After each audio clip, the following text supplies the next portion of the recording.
Hello, Todd. How are you doing today? Very good. Thank you, Ash. How are you? I am good. Thank you so much. Just a couple of days back, we had our intro call. Are you feeling better now? Is your neck okay? Yeah, feeling better. About 3 weeks out of surgery, getting better.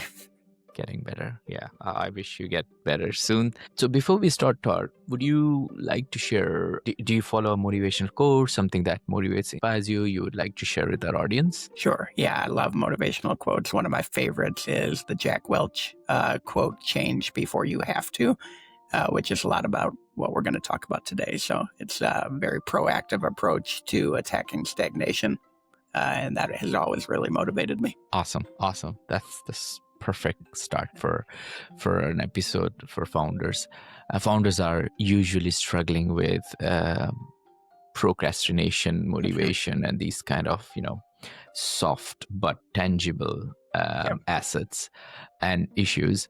So Todd, let's do something different then. Let's imagine that we are in a room full of ambitious founders, early stage builders. No one knows your name and no one knows where you come from. And you've got a few minutes to introduce yourself, tell your story. And you got the mic, you got the stage.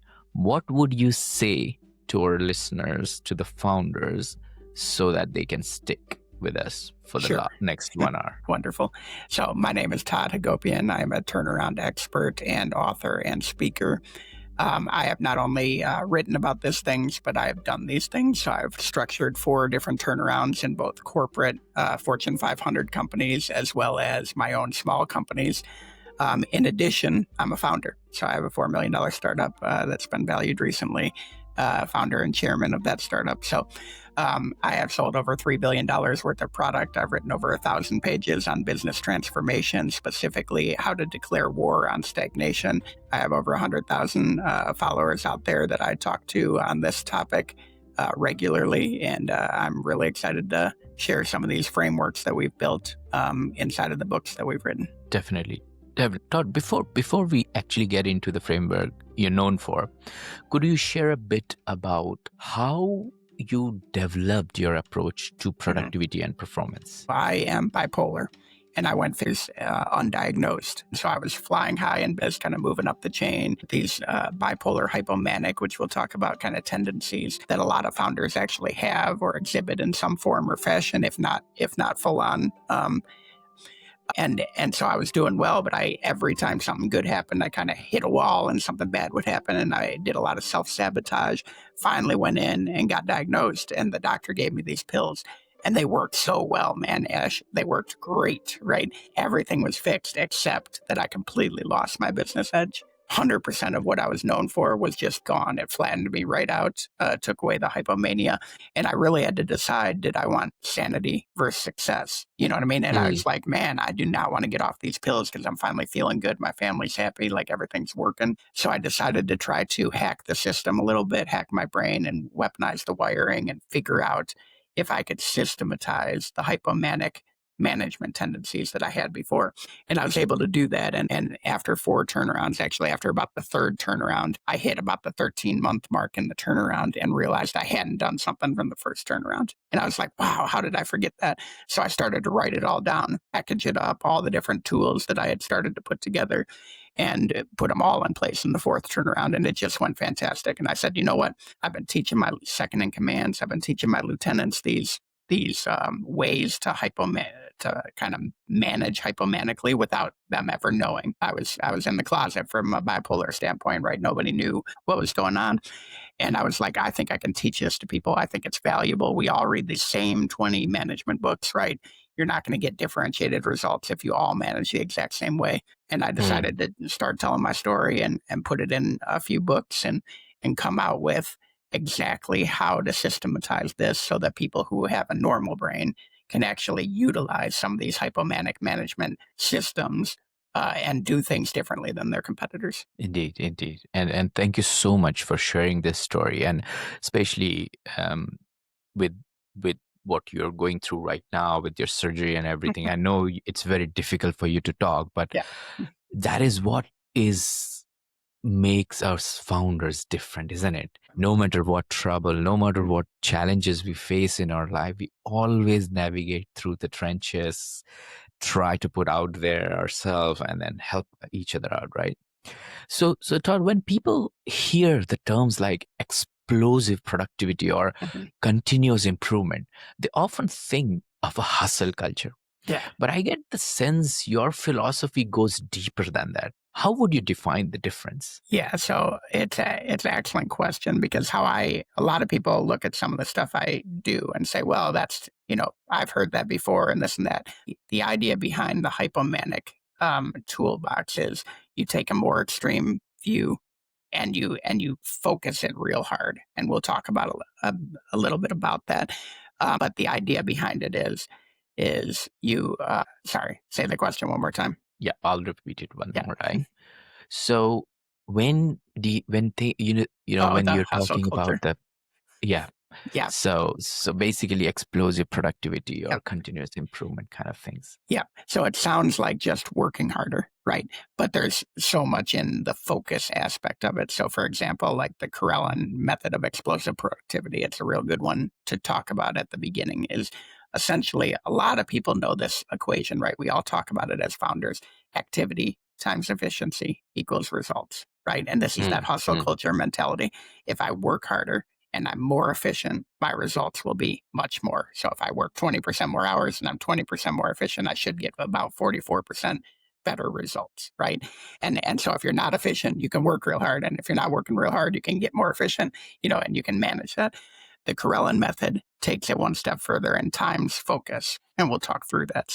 So it's activity times efficiency times focus. And you can get activity by working hard or working more hours, right? You can get efficiency by automating, systematizing, using AI, outsourcing, or eliminating things. The focus is really what's important, is what people don't do. So you have 100 things to do every week. You're going to spend, half hour to 2 hours on each of them, right? The Karelin method says we're going to look at it from a Pareto principle standpoint. So the 20% activities that drive 80% of your results, but we're going to go one step further and we're going to do the 80-20 squared. And there's about 4% of your activities that'll drive about 64% of your results. And you as a founder are going to spend all of your time on that 4%. And what I So tell people, good. let me stop you there Yep. then, because I think there's a lot of listeners right now who might not actually understand Okay. what Karelian method is. So let's start with the Karelian method. What exactly it Yeah. is, what makes it explosive compared to the conventional productivity systems? Yep. So quick fun story.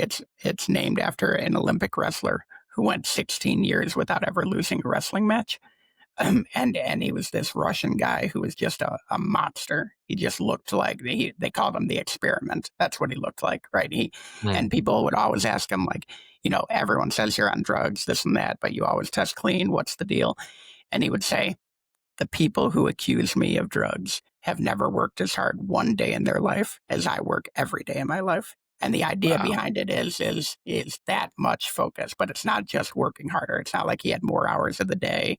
You know what I mean? It was that every single exercise that he did was built towards something that would help him on the wrestling mat, right? He didn't do regular bench press because you never do that in wrestling. He didn't do, push ups because you never do that in wrestling. It was always a certain kind of push up that would allow him to build that muscle that he's going to need in the match. You know what I mean? And Mm. so that's the focus part of this, is really getting down to your calendar doesn't lie. We're all busy. We've all got meetings all day long. If you spend 40% of your time on stuff that does not drive profitability, then you're going to be 40% less profitable. If I spend 100% of my time on the 4% of things that are driving 64% of my profitability, I am going to be 600% more profitable than you if you're only doing 1 to 2 hours a week on each of those really important things and still spending 1 to 2 hours a week on all the other stuff.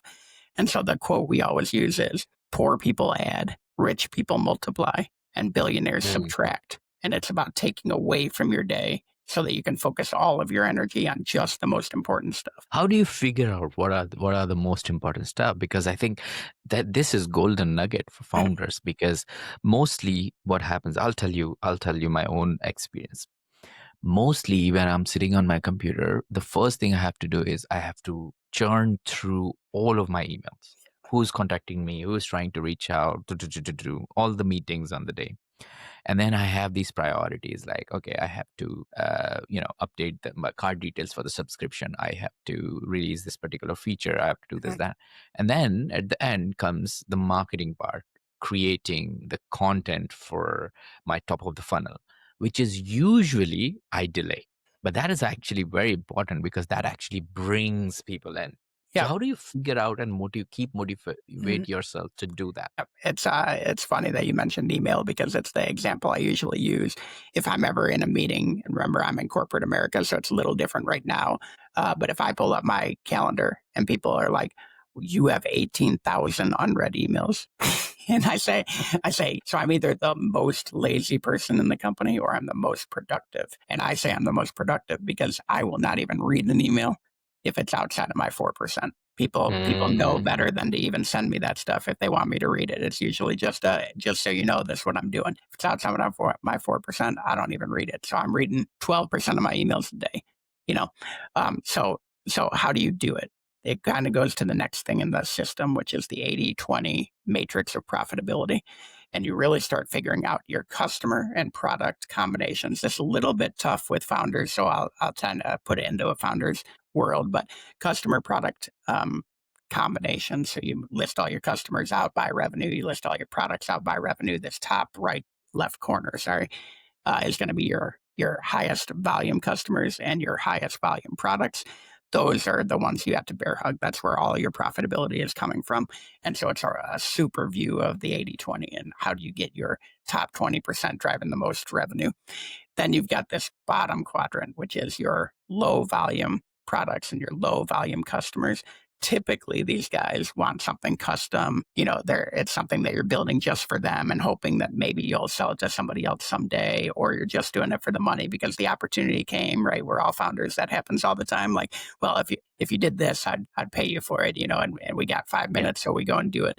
Right? And it turns into 5 hours or 5 weeks, and this and that. That bottom right, low volume, low revenue customer is where all the complexity in your entire day exists. mm, And you're never getting paid for it. Whenever I do these quadrants out, that's where you're actually losing money, time and money. And so how do you focus? You have to quadrant out your customers and your products, and you can do this with activities too. This is where it comes back to founders.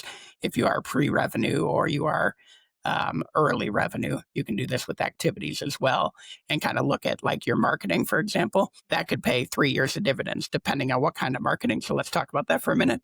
Your Twitter tweets might last you an hour. They might have an hour lifespan.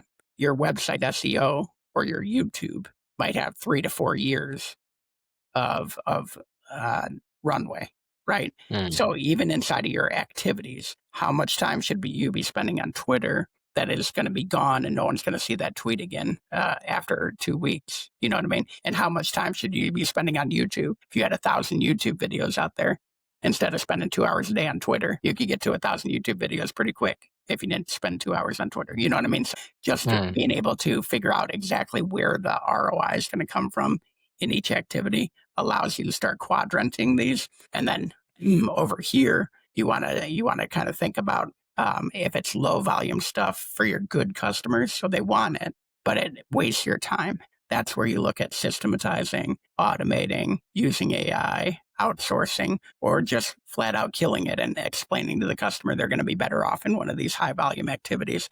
And you try and push everything towards the activities that are helping you make the most money, but also solving the biggest problems for the biggest customers. It's so much easier to sell more to your largest customers than it is to build a complex product just to bring on a new customer who may or may not ever become big. Definitely. And that is so precise because you have articulated it with numbers, percentage, which can like literally opens up the Yep. eyes for the founders. So thank Yeah. you so much for that, Todd.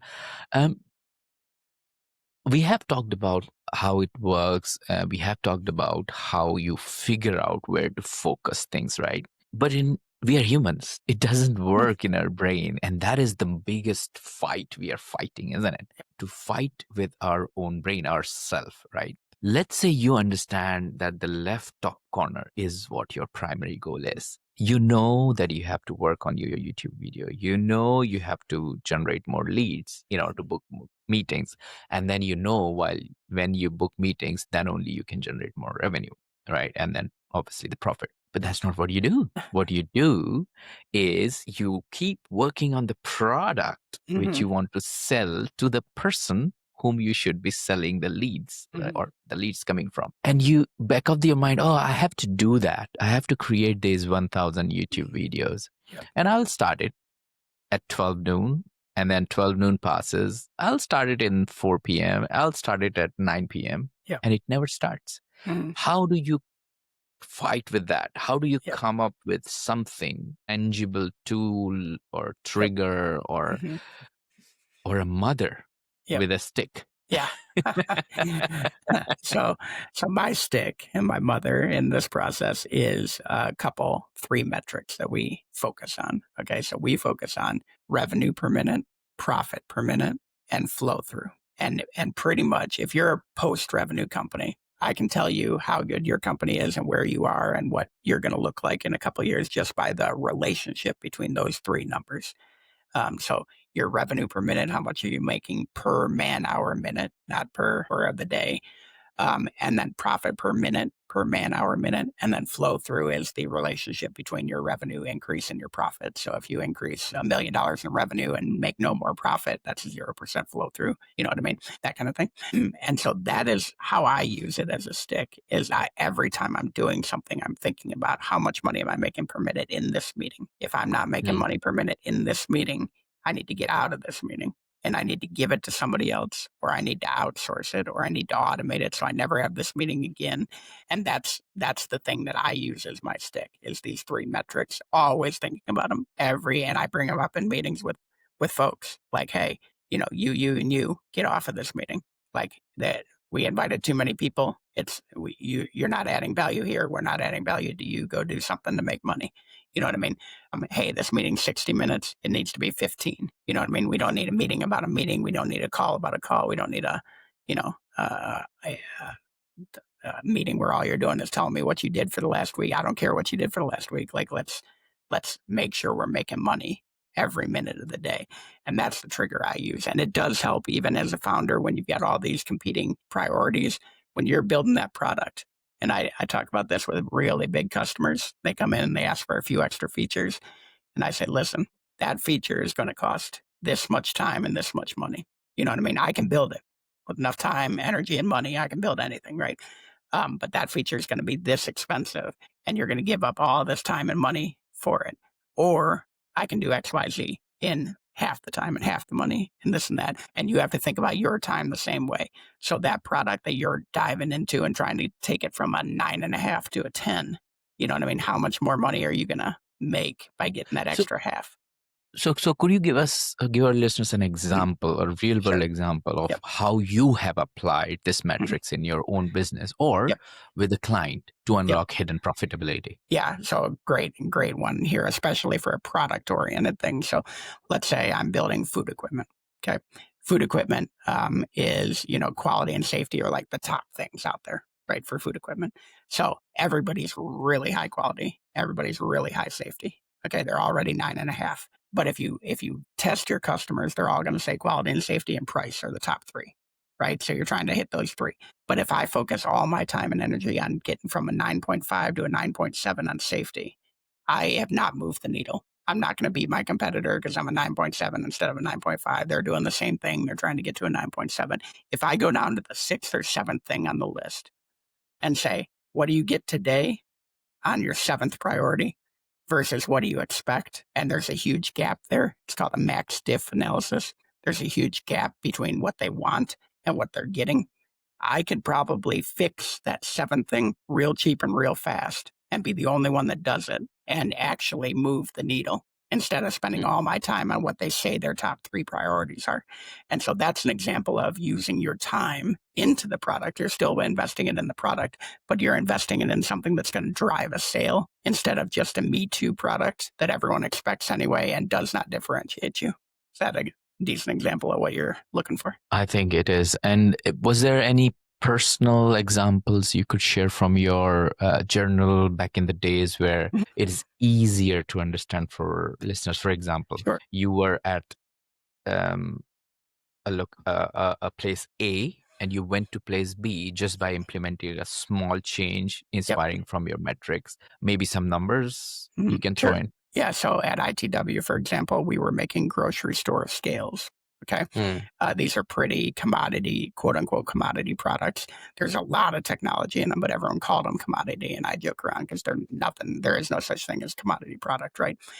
We had in this $2,000 scale, we had an option to put a $15 more expensive scale, like an actual load cell for the weighing mechanism in it. Mm. What it allowed you to do was take it from 2 digits, so 1.00 pounds, to 3 digits, 1.000 pounds. Now that third digit only went to 0.5 or 0, but what it did is it turned it into an old fashioned 80s movie, right? Every time you bought a piece of meat, they made 2 more cents because they got Mm. 0.005 pounds more, if it was, because you could never round up. So if it was 0.006 pounds, they were charging 0.00.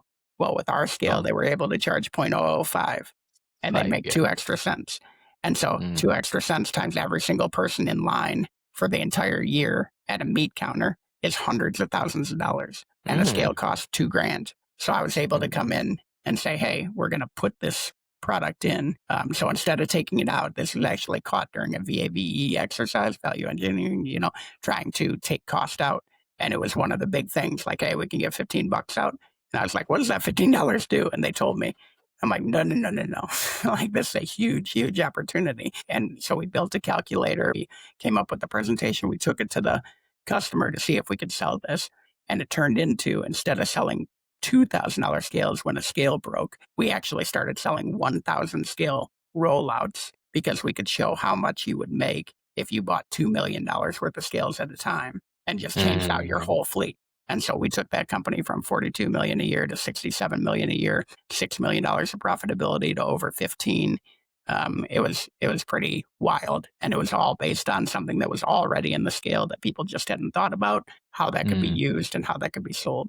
That makes sense. That is fantastic, Todd. I love this example because that actually gives you the understanding of how a small change in your business could bring you, could impact the whole business so it's so much bigger scale, right? And it also gives founders this reasonable idea that if they find themselves in something similar in future, in similar situations, how great it is to follow this framework of yours and potentially implement it and figure out, what verticals in their business they could improve a little Yep. bit so that they can improve their overall revenue. Yep. That's great. So let's move on to the 3A method, Sure. which you have mentioned. What does 3A stands for, and how did you come up with this framework? Yeah, so 3A is the 3 stages, and I'm going to blank on it, of course, on the it's apprehend, analyze, and something along the lines of execute. But I'm missing the third A right now. I'll think of it. But basically, it is a continuous improvement methodology that allows you to do a couple of things. One, you don't overload your key people, which is key in a small founder situation. Two, you get a whole lot of small projects done instead of really big projects. And then three, you're spreading out the work and everyone's getting involved and you're getting a lot of good ideas. So how this works is you do 6-week projects, 2 weeks to apprehend, 2 weeks to analyze, 2 weeks to whatever the execute is. And you have 6 people on a team. They're going for 6 weeks. And it's just 1 or 2 hours a week. And nobody's on more than one at a time, but you have 6 going at a time if you have a big enough team. I do. You may not, so you do it how you can do it. But the way we do it is 6 weeks, 6 at a time. So you end up coming out with 1 a week, essentially. And what we're doing is we're taking one thing and trying to fix it instead of saying, I am going to reduce lead time 6 months. That's going to be my big continuous improvement project this year. We would say, okay, we are going to take 1 week out of the electrical portion of the lead time, and we dive in and figure out how to take 1 week out. And then as that thing happens, we might see 4 or 5 different ideas pop up, but we're like, nope, we're solely focused on this. Okay. You knock out a few of those. And the fifth one, by the time you get to the fifth one, it's actually different than what you thought it would have been had you started, mapping these out, because the theory constraints, different bottlenecks get knocked down and new ones pop up that you never knew existed. So what you end up doing is you get one at a time, one at a time, one at a time all year long. You make 52 of these small improvements and your P&L will just dramatically change. And on top of that, you didn't have these 5 major projects that you took your 3 best guys and put them on all 5 projects. So now they're spending 18 hours a week doing not their job, right? And your best Mm. guys are in important jobs. So you want them to spend 90% of their time on that, right? And then 3 out of the 5 projects didn't work anyway, and you only got 2. And by the way, neither of them got implemented this year. They just got finished this year. So you got 0 P&L impact, right? Mm. Whereas the 52 small ones are all embedded into the P&L. And it's crazy how this works. You end up looking at your monthly town hall P&Ls and you're putting them up there, and the P&L is just changing dramatically, and you can't even point to it because you have so many small improvements in there that are all giving you Mm. a quarter point here and 0.3 points there. And it's just changing your business dramatically, really slowly, but really fast, if that makes sense. No, it does. It does. And from listening to you, I feel that you call yourself a productivity guru or productivity person or productivity ninja, but you are actually a mathematical ninja. You understand the numbers so well that you articulate it, because that's what so when God gives you this superpower, that means you hacked it basically. Yep. You understood the numbers so deeply that you kind of created this particular formula and you always follow it so that it actually brings you the result. And of all these 3 methods we have discussed, Carlene 80/20 metrics and the 3A, Yep. which one do you think makes the biggest immediate impact when Mhm. applied correctly? For sure, for founders, for sure, it's the Corellin method because it's all Mhm. about how you're spending your time. And there's Mm. so many things you can go after in my group that I founded. Now I'm the chairman of because I handed everything off as I took on this new role. But in that group, like we had so many times where people came to us and said, "Oh, if you could go out and find this kind of it's an oil Bitcoin company, right? So, oh, you go find this for us and we'll pay you X amount of money." And then we run down that rabbit hole. You do that. And eventually we were like, whoa, whoa, whoa, like we're doing this all wrong. We're running after anything that has a dollar sign, which is what founders do, at the beginning. And we're pivoting for no reason rapidly, like, like a little dog that can't focus on, and so finally we broke it down and said, okay, these are going to be the 3 things that make us money. 3 years from now, there's only these 3 things that are going to be the ones that make us the most money. How do we focus all our attention on those? And that's what we started doing. And we started outsourcing the other things. We actually found people, said, hey, if we come up with this opportunity, can you go out and look for it? And we'll give you a portion of our finder's fee, and we ended up we're in those opportunities still. We're just not spending any time on it. $0, 0 time. And if it hits, we still get paid. And so the Corellin method of just focus, adding that focus metric onto the activity times efficiency times focus is just so important if you want to grow your business for the long term. You might make a little less money this year. You're going to make so much more money down the road if you spend all of your time on things that are going to pay ROI over the long term. I couldn't agree more with you on this one, Todd, because I think you have motivated me so much. I did a very quick search and I can see that if I'm searching Curlian method, I've got all the short videos and 2 Yeah. of them is you. Yeah. I mean, it's a unique new framework. So I'm the only one talking about it. Hopefully, maybe there's other people out there now, but that'd be fine. I want it to get out there. And Yeah. there's so many free assets out there. Like I don't sell consulting. I literally wrote a book. I've got 2 more coming. And my goal is to teach people this, teach people that neurodivergent thought is valuable. Thinking differently than your competitors is valuable, and extreme focus is valuable. And so I got a ton of stuff on my toddhagopian.com website for free. Go out and get it. You can contact me and ask me questions. I'll help answer it. This is stuff that I love doing. I am passionate about business turnaround and transformation. And that's why I do it. I like talking about this. Indeed. And I'm very, very, very inspired by this Carolean method now, Todd. Tell me more. If somebody is listening and want to start implementing your framework today, and the only thing they have is a pen and pencil, what's the first small step they should take to start with it?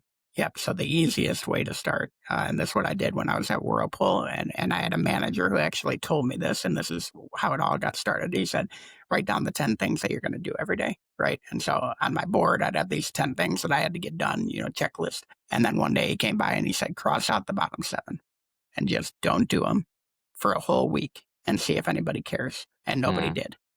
And the top 3 were all they cared about, right?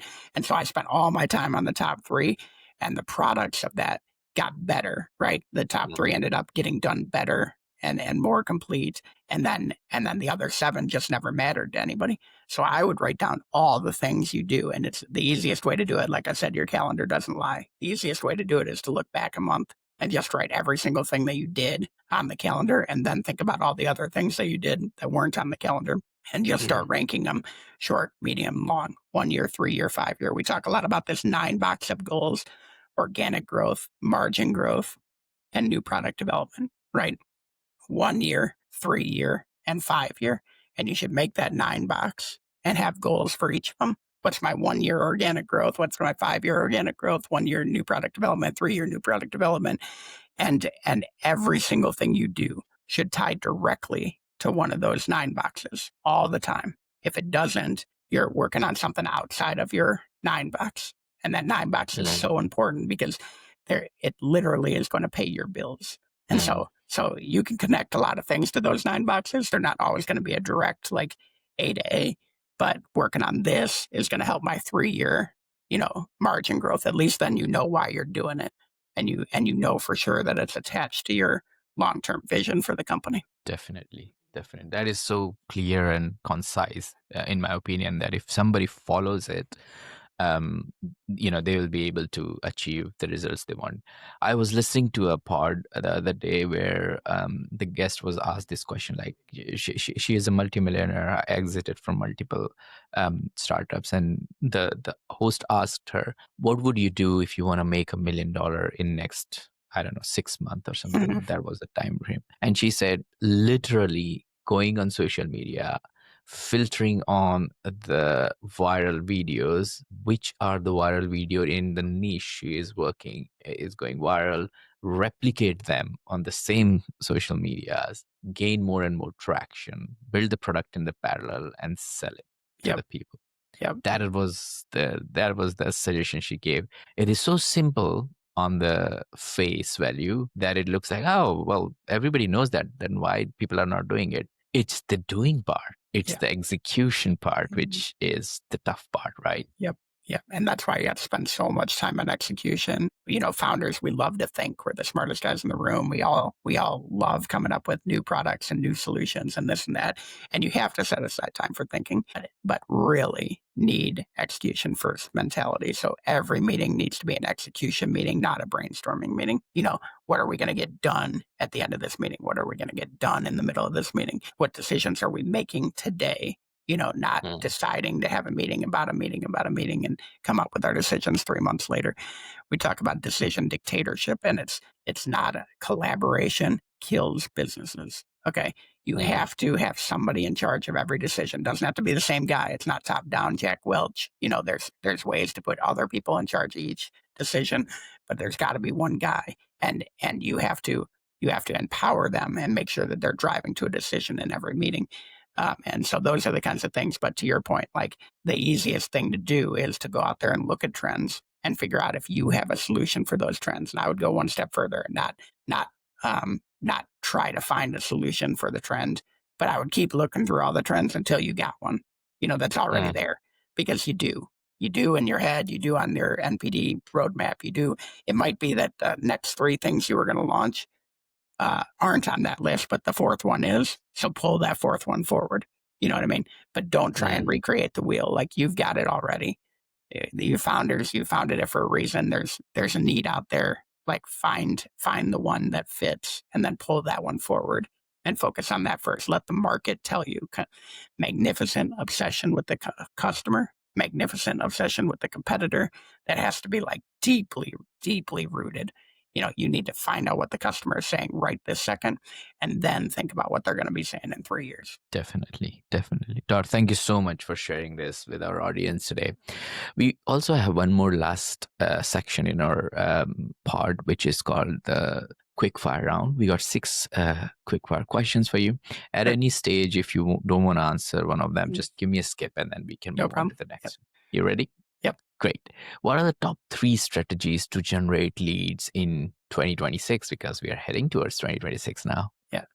Yeah. I would say uh, figuring out how other people are doing it, and that information's never been more prevalent with AI. So you can figure out how other people are doing it successfully. I would say social media, but the right kind of social media. So we've talked about the evergreen social media, which is more of the YouTube and the website type methodology, and then getting on the road. Like there are times when you just need to talk to customers. This is where that customer obsession comes from. Talk to customers, even the ones that aren't buying from you, and they will tell you what they do and don't like about their competitors. And then that will lead you into conversations about purchasing. Awesome.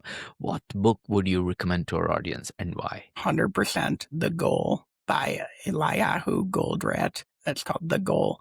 It's business fiction. It was actually the one that inspired my book. That's business fiction. I love reading that once a year. Just operationally and focus wise, it's the best book on the market. Who's the writer again? It's Eliyahu Goldratt. It's The Goal. Okay, I'll just note it down and put Yep. it into my reading Sure. list because right Yep. now I'm going through the Investable Entrepreneur Oh, wonderful. myself. And then Yep. once that's done, I'll Yep. potentially move into this one. Yeah. Okay, great. So, next question. What one attribute or characteristic in your mind of a successful founder? Yeah, I mean, somebody who gets excited about pivoting, right? So we're all going to pivot. It's going to happen. Your first idea is not your last idea. I think that somebody who gets excited about pivoting and smart about small pivots instead of major pivots. How can I do a small pivot and capture X amount more of the market? So I think that's the person who can pivot, but not just tear everything down and start over, and figure out how everything that they've done up till now will help them and how they can pivot as little as possible to get as much market as possible. I think that's where founders really thrive. Definitely. What's your favorite personal productivity tool or habit? Yeah, I mean, I can't get enough of the 80/20 method, and you can use it for anything, right? So once you learn how to make one of these matrices, it's just amazing. Like we've done it for safety, where it's like, hey, these are the 7 things that people have gotten hurt with. These are the hands, legs, arms, head, and we map out the combinations. And it turns out, like, if you want to fix safety, focus on the ones that have the highest amount of things that happened and the highest amount of hands, arms, legs, that happened. And then say, okay, we're gonna work on sparks and the head. We need new headgear. We need new eyeglasses, this and that. And it's just the 80/20 matrix you can use for absolutely anything. HR tools, productivity tools, operations, engineering. It's amazing. Definitely. What's a new or a crazy business idea you would love to pursue if you had time? Yeah, I mean, I am in love with our startup, which is basically doing Bitcoin and or data centers off the grid, right? Because the grid is filling up. And so right now we're focused on oil wells and things like that. But I think there's a lot of different cool off-grid things that are going to become so important as that grid fills up. Like, where are those data centers going to go? There are starting to be cities that are rejecting these data centers, even though it's great business and it's great jobs. They're rejecting them because they're hurting the grid so much in that area, or it's getting regulated. Well, once you go off grid, there's a lot less regulations, and there's a lot of ways to do it. I'm just overly passionate about how are we going to keep up with data and Bitcoin, but data primarily in the future. And I think there's just a lot of money to be made out there. You, me, everybody on this podcast can all make money and not even compete with each other just because there's so much need for data out there that we can go out and find it. Yeah, I think this particular idea would need one more episode for Yeah, us to be sitting and down and anytime discussing you about it, want, right? I would love Yeah. chatting about the company. I mean, it's such an exciting, and we've gone through so many pivots. It's almost hilarious because I'm so good when I'm running a big business, and it took me a while to get back to it. When I was doing this one, it took me a while, and it's just interesting 100%. to see the Yeah. dichotomy. Where when it's your own, it's real hard to do, like you said. And we finally got there, and we're finally doing it. So. Perfect. Perfect. What's an interesting or fun fact about you personally that most people don't know? Yeah, so I have 4 kids, 4 cats, 4 dogs. So we have a really Yeah, busy house. 444. Yeah, it's I think that's probably the most interesting thing because of those 12, I have basically no other time to do anything else. So, Gotcha, gotcha. That's a lot of yeah, commitment. yeah. So kudos to that. Todd, thank you so much for joining me and sharing your story and packing all these wisdomful thoughts of yours and the frameworks and the impact of these kind of frameworks if founders utilize them into their life. People want to check out these frameworks or check out your book or get in touch with you in general if they have any question. What's the best way to do it? Yep. So toddhagopian.com, a lot of free information on there, and you can get a hold of me on there. And then The Unfair Advantage, Weaponizing the Hypomanic Toolbox by Todd Hagopian is pre-order on Amazon. It'll be open to order here shortly. So jump on there. But anytime you have a question, just reach out. I got a lot of free stuff on there. I can point you in the right direction, or we can just have a chat. Awesome. Todd, thank you so much for joining us today and sharing your inspiring journey and the impactful work you're doing. It's been an absolute pleasure having you on Founders Podcast. Thank you, Ash.